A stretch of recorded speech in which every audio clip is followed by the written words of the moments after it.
നമ്മുടെ മന്ത്രിയാണ് കെ.പി. ഗണേഷ് കുമാർ. അദ്ദേഹത്തിന്റെ കീഴിൽ വരുന്ന ഡിപ്പാർട്ട്മെന്റുകളാണിത്. തൃശ്ശൂർ റൗണ്ടിലുള്ള കുഴിയാണിത്.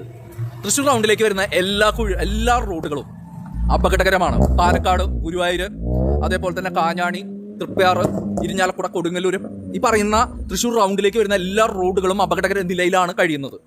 വടക്കേ സ്റ്റാൻഡിന്റെ അവിടുന്ന് പള്ളിക്കുളത്തേക്ക് തിരിയുന്ന ഭാഗത്തുള്ള റോഡുകൾ കാണണം. തൃശ്ശൂർ റൗണ്ടിൽ തന്നെ പഴയ ചാക്കോളത്തിന്റെ അവിടെയുള്ള കുഴികൾ കാണണം. പടിഞ്ഞാറ് കോട്ടയിലേക്ക് പോകുമ്പോൾ കാണുന്ന കുഴികൾ കാണണം. ഇതൊക്കെ വഴിയിൽ ബ്ലോക്ക് ഉണ്ടാക്കാനും ജനങ്ങളുടെ ജീവനും അപകടമായിട്ടുള്ള റോഡുകളാണ് ഇവിടെ ഉള്ളത്. ഹെൽമെറ്റ് വെക്കാത്തതിനൊക്കെ ഇവിടെ ഫൈൻ ഈടാക്കുന്നുണ്ട്. തെറ്റൊന്നും പറയുന്നില്ല. വണ്ടികൾ ആൾട്ടർ ചെയ്തതിനൊക്കെ ഫൈൻ ഈടാക്കുന്നത് മികച്ച കാര്യം തന്നെ. പക്ഷേ ഗവൺമെന്റ് പ്രൊവൈഡ് ചെയ്യേണ്ട കറക്റ്റായിട്ടുള്ള സർവീസ് പ്രൊവൈഡ് ചെയ്യുന്നുണ്ട്. ജനങ്ങളുടെ ജീവനും സ്വത്തും സംരക്ഷിക്കാൻ കഴിയുന്ന രീതിയിലുള്ള റോഡുകളാണോ ഇവിടെ ഉള്ളത്? നമ്മളൊരു മന്ത്രിനെ ജയിപ്പിച്ചിട്ടുണ്ട്, കെ.പി. ഗണേഷ് കുമാർ. അദ്ദേഹത്തിന്റെ കീഴിലുള്ള ഡിപ്പാർട്ട്മെന്റുകൾ കറക്റ്റായിട്ട് ഓഡിറ്റ് ചെയ്യാതെ അവർ കറക്റ്റായിട്ട് വർക്ക് ചെയ്യുന്നുണ്ടോ എന്നുള്ള കറക്റ്റായിട്ടുള്ള അവരുടെ ക്വാളിറ്റി അനലൈസേഷൻ ചെക്ക് ചെയ്യാത്തതിന്റെ ഭാഗമായിട്ട് നമ്മൾ ഈ ദുരിതം അനുഭവിക്കുന്നുണ്ടെങ്കിൽ ഇതിന്റെ ഒക്കെ ഉത്തരവാദിത്തം ഈ മന്ത്രിയാണെന്നാണ് എനിക്ക് പറയാനുള്ളത്. അപ്പോൾ ഓക്കെ, ബൈ.